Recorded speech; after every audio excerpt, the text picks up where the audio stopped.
Hi friends, this is Virendra. మీరు చూస్తున్నారు next level tech in Telugu. ఈరోజు నేను మొబైల్ పెర్ఫార్మెన్స్ పెరగడానికి కొన్ని టిప్స్ అండ్ ట్రిక్స్ని నేను మీతో షేర్ చేసుకోబోతున్నాను. వాటిని యూజ్ చేసి మీరు మీ మొబైల్ పెర్ఫార్మెన్స్ని పెంచుకోవచ్చు.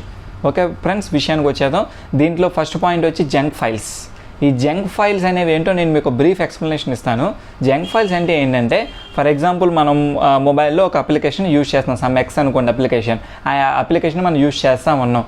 ఆ అప్లికేషన్ యూజ్ చేసినంత కాలం మనకు సంబంధించిన కొంత డేటా అనేది ఆ అప్లికేషన్ అనేది సేవ్ చేసుకుంటుంది. ఫైల్ మేనేజర్లో దానికి సంబంధించిన డేటా మొత్తం సేవ్ అవుతుంది. కొంతకాలం తర్వాత యాప్ మనకు బోర్ కొట్టింది, మనం ఏం చేసామంటే యాప్ డిలీట్ చేసేసాం. డిలీట్ చేసినంతసేపు బాగానే ఉంది. మనం ఏమనుకుంటాం, ఆ యాప్కి సంబంధించిన డేటా అనేది పోయింది అనుకుంటాం. కానీ యాప్కి సంబంధించిన డేటా అనేది పోదు.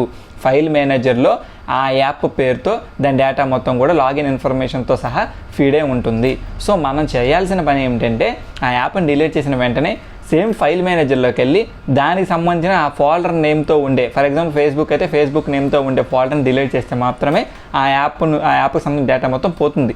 లేకపోతే ఆ డేటా మొత్తం అందులోనే ఉంటుంది, మొబైల్ అనేది స్లో అవుతానే ఉంటుంది. ఇలా మనం మొబైల్ యూజ్ చేసినంతకాలం ఏదో ఒక యాప్స్ డౌన్లోడ్ చేస్తూనే ఉంటాం, నచ్చినప్పుడు తీసేస్తూ ఉంటాం. ఇలా జంక్ ఫైల్స్ అనేవి అలా అలా అలా అలా మన మొబైల్లో పెరిగిపోతూ ఉంటే మొబైల్ అనేది స్లో అవుతుంది. అందుకే కొత్తగా కొన్నప్పుడు మొబైల్ ఉన్నంత ఫాస్ట్ తర్వాత లేదు అంటారు.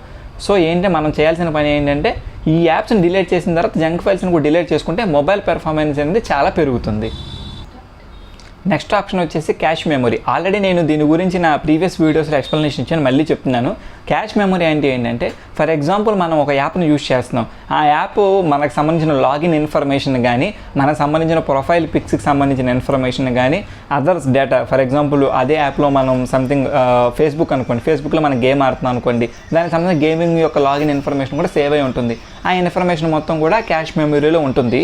సో మనం ఏం చేస్తామంటే, ఏదైనా ఒక అప్లికేషన్ డౌన్లోడ్ చేస్తాం. ఎట్లా అంటే, for example rocket booster, RAM booster, ఈ టైపు అప్లికేషన్స్ అన్నీ మార్కెట్లో చాలా ఉన్నాయి. ప్లే స్టోర్లో డౌన్లోడ్ చేసుకుంటాం, వాడతాము. అవి క్యాష్ మెమరీ అని చెప్పి చూపిస్తాయి. మనం ఓకే కొడతాం. ఓకే కొట్టినట్టు ఇవి మొత్తం ఎగిరిపోతాయి. ఇవి ఎగిరిపోతే ఏమవుతుంది, సేమ్ మళ్ళీ ఫేస్బుక్ యాపే మళ్ళీ మనం ఓపెన్ చేసామనుకోండి, ఈ డేటా మొత్తం మళ్ళీ ఫస్ట్ నుంచి లోడ్ అవుతుంది. దానివల్ల ర్యామ్ మీద ఫుల్ బర్డెన్ పడుతుంది, బ్యాటరీ మీద బర్డెన్ పడుతుంది, మొబైల్ CPU మీద బర్డెన్ పడుతుంది, GPU మీద బర్డెన్ పడుతుంది. సో ఎట్టి పరిస్థితుల్లో కూడా క్యాష్ మెమరీని మనం డిలీట్ చేయకూడదు. Junk files is different from cash memory. Junk files అని నేను చెప్పాను కదా, అవి ఫైల్ మేనేజర్లో ఇంటర్నల్ మెమరీలో ఉండేది. సో వాటిని మనం డిలీట్ చేసుకోవచ్చు. క్యాష్ మెమరీ అనేది ఏంటంటే ర్యామ్లో ఉంటుంది, దాన్ని మనం డిలీట్ చేయకూడదు. అది ఒక యాప్ యొక్క లాగిన్ ఇన్ఫర్మేషన్. అది దాన్ని మనం యాప్ డిలీట్ చేయగానే ఆటోమేటిక్గా అది పోతుంది. సో దాన్ని మనం సపరేట్గా డిలీట్ చేయాల్సిన పని లేదు. జంక్ ఫైల్స్ని మాత్రమే డిలీట్ చేయాలి. మీరు మార్కెట్లో దొరికే యాప్స్ని వేసుకుని దాని ద్వారా క్యాష్ మెమరీని కనుక తీసేస్తే దానివల్ల మీకే ఇబ్బంది. తీసేసినంతసేపు మీరు మళ్ళీ ఆ యాప్ను వేసుకోవడం, ఆ యాప్లో లాగిన్ ఇన్ఫర్మేషన్ మళ్ళీ ఫస్ట్ నుంచి లోడ్ అవ్వడం, దానివల్ల మొత్తం బర్డెన్ మొత్తం యాప్ మీద పడడం, CPU మీద పడడం, GPU మీద పడడం, ర్యామ్ మీద పడడం. దీనివల్ల బ్యాటరీతో పాటు మొత్తం పెర్ఫార్మెన్స్ మొత్తం లాస్ట్ అయిపోతుంది. సో క్యాష్ మెమరీని డిలీట్ చేయొద్దు, ఓన్లీ జంక్ మెమరీని మాత్రం డిలీట్ చేయాలి ఫైల్ మేనేజర్ నుంచి. థర్డ్ పాయింట్ ఏంటంటే ఫ్రెండ్స్, సాఫ్ట్వేర్ అప్డేట్. ఇది మనం మొబైల్ తీసుకుంటాం. ఫర్ ఎగ్జాంపుల్ 2018లో మీరు ఒక మొబైల్ తీసుకున్నారనుకోండి, అప్పుడు ఆ మొబైల్కి హార్డ్వేర్కి తగ్గట్టు ఆ కంపెనీ వాడు సాఫ్ట్వేర్ని మీకు ప్రొవైడ్ చేస్తాడు. ఆ ప్రొవైడ్ చేసిన తర్వాత 2018లో ఒక అప్డేట్ వస్తుంది, అయిపోతుంది. 2019లో వస్తుంది, 20లో వస్తుంది, 21లో వస్తుంది, 22లో వస్తుంది. ఇలా అప్డేట్స్ అనేవి అవుతూ ఉంటాయి.